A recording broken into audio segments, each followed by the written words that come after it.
Hey there! In today's video, we're going to be going over the 2022-2023 TMSCA General Math Regional Test. Let's do it. Alright, number 11.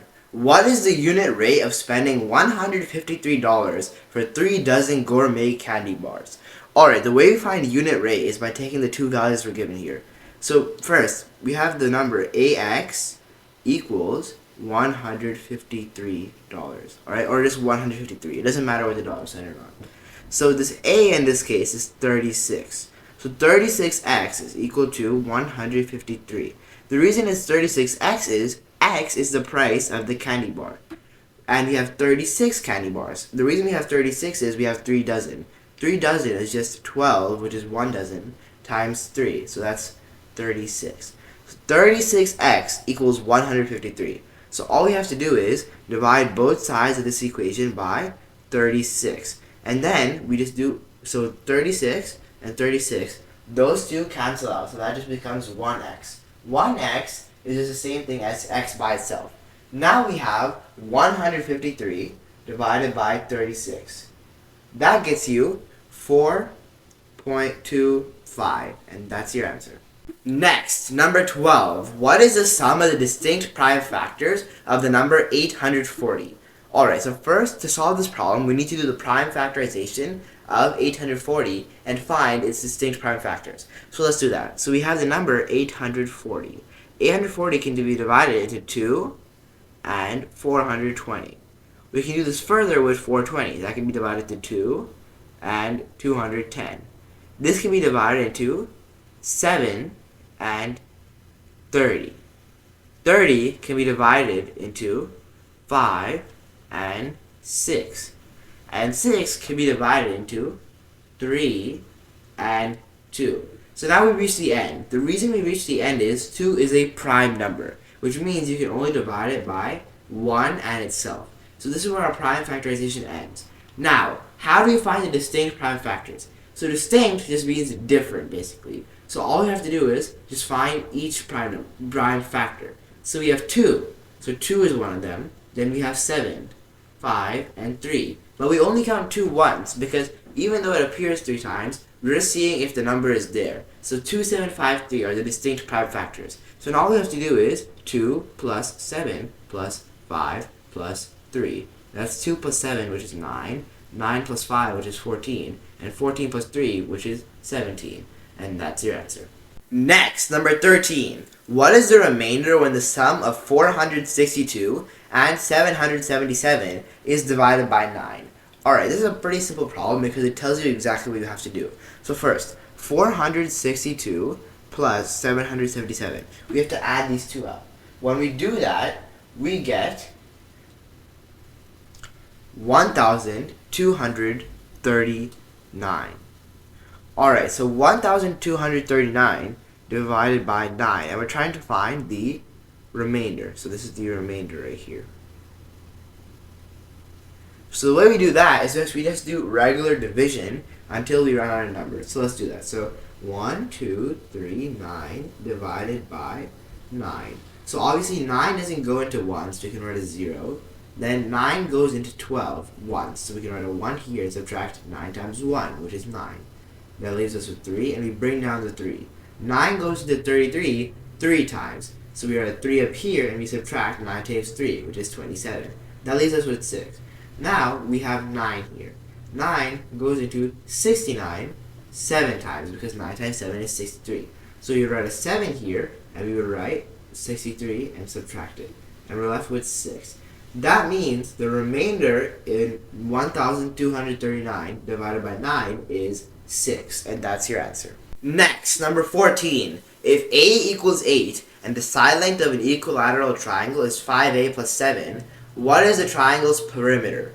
Alright, so we know that A equals 8 and the side length of an equilateral triangle is 5A plus 7. So we're just going to call this S equals 5A plus 7. So we're trying to find the perimeter.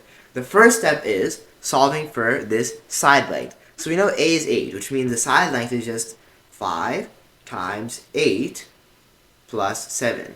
5 times 8 is 40. 40 plus 7 is 47. So the side length is 47. Now we need to find the perimeter. So this is an equilateral triangle. An equilateral triangle means that all the side lengths are the exact same. So that means if there's 3 sides, all of them, in this case, are 47. So all we have to do is 47 plus 47 plus 47. That's just 141, and that's your answer.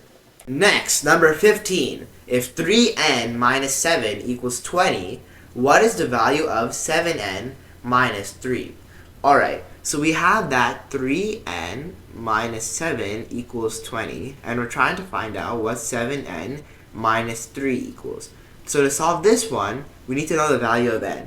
The way we're going to do that is by solving for n in this equation. So we have 3n minus 7 equals 20. So the first thing we want to do is we want to get n by itself without a coefficient. A coefficient is just a number in front of a variable which is multiplied against that variable. So 3n is the same thing as 3 times n. So we want to get rid of that 3, the coefficient. The way we do that is we divide the entire equation by 3. So this now becomes n minus 7 over 3 equals 20 over 3. Now the next step for solving for n is to get n by itself on one side of the equation. To do that, we have to get rid of this negative 7 divided by 3. So the way we're going to do that is we're going to add 7 over 3 to both sides of the equation. So negative 7 over 3 and positive 7 over 3 cancel out. So this becomes n equals 20 over 3 plus 7 over 3, which is just 27 over 3. 27 over 3, that's just 9. So n equals 9. Now that we know that n equals 9, we can substitute the value of 9 into this equation. So this now becomes 7 times 9 minus 3. 7 times 9 is 63. 63 minus 3 is 60, and that's your answer. Next, number 16. How many total diagonals can be drawn inside a regular 20-sided polygon? Alright, this is actually a pretty simple problem, because the answer is just very simple. It's just one formula that you have to know. So to find the amount of total diagonals that can be drawn inside a shape, we need to know the amount of sides. In this problem, they've given us the amount of sides, which is 20. So let's say 20 equals n. So the formula for finding the total diagonals is n times n minus 3 divided by 2. Alright, so let's do that. So 20 is n, which means 20 times 17 divided by 2.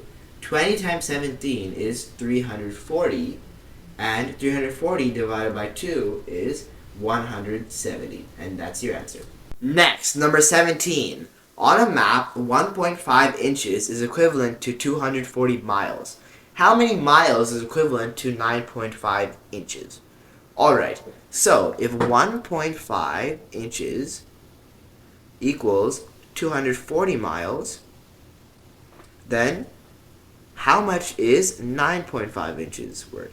Well, all we have to do for this problem is just do 9.5 divided by 1.5, which is the increase from this to this. And then take that value of increase and multiply it against 240. So let's do that. So 9.5 divided by 1.5. That's just division. So 9.5 divided by 1.5. That gets you 6 1/3. Alright, so all we're going to do is we're going to do 6 1/3 times 240. So 6 times 240 is actually pretty simple. 6 times 240 is just 1,440. And then 1/3 of 240 is just 80. So we're going to add 80, and we're left with 1,440 plus 80, which is 1,520. And that's your answer. Next, number 18. Simplify 4 squared plus negative 8 minus negative 12 over 4 minus 2 cubed. Alright, that's actually pretty simple. So all we have to do is simplify the top and bottom. So 4 squared plus negative 8 minus negative 12 over 4 minus 2 cubed. Alright, so 4 squared, that's just 16. And 16 plus negative 8 is the same thing as 16 minus 8. 16 minus 8 is just 8. And then 8 minus negative 12. When you subtract the negative, that's just adding. So that's 8 plus 12. 8 plus 12 is 20. So we have 20 as our numerator. Now what's our denominator? Well, we have 4 minus 2 cubed. 2 cubed is just 8. So this is 4 minus 8, which is negative 4. So we have 20 over negative 4. When you do the division on this, you get negative 5, and that's your answer. Next, number 19. Let A equal the set of numbers 18, 37, 23, and 18, and B equal the set of numbers 33, 22, 14, and 51. Find the value of the positive difference of the medians of A and B. Alright, so you have two sets of numbers. You have this one and this one. Let's call this set A and set B as seen in the problem. So the way we find the median is we organize these numbers from least to greatest and take the middle number. So in this case, for A, it would be 18, 18, 23, 37. And for B, it would be 14, 22, 33, 51. Now, there is a problem. See, if we try to find the middle number by crossing off one number from each side, we're going to realize that there's no numbers left in the middle because there's an even amount of terms. When you have an even amount of terms, all you're going to do is you're going to take the two closest numbers to the middle. So in this case, 18 and 23. And you're going to find the average of them. So that's just 18 plus 23 divided by 2. 18 plus 23 divided by 2 is 20.5. So the median of set A is, let's just say MA equals 20.5. Now we need to find median of set B. Alright, let's do that. So 14, 51, 22, 33. So again, we run into the same problem. There's no middle number because there's an even amount of terms. So we're going to find the average of the two closest, which is 22 and 33. 22 plus 33 divided by 2. That's 55 divided by 2. 55 divided by 2, that's just 27.5. So MB is 27.5. So now all we have to do is find the positive difference. So that's just 27.5 minus 20.5. That leaves us with 7, and that's your answer. Next, number 20. How many different 3-digit numbers can be made using the first 4 prime numbers if digits can repeat? Alright, this is a pretty simple problem. So we're looking for different 3-digit numbers, and we have the first 4 prime numbers as an option. We don't actually need to know what they are to solve this problem, but let's just write them out anyways. The first 4 prime numbers are 2, 3, 5, and 7. So these are our 4 options, which means for the first digit, you're going to have 4 options here. But since digits can repeat, you're also going to have 4 options for the second and third digit, which means there's 4 options for each one of these digits. So the answer is actually just the total amount of options times each other. So 4 times 4 times 4, which is also 4 cubed. 4 cubed is just 64, and that's your answer. Alright, that's it. Thanks for watching. If you found this video helpful, please make sure to show your support. These videos take a lot of effort to make, and I would really appreciate it.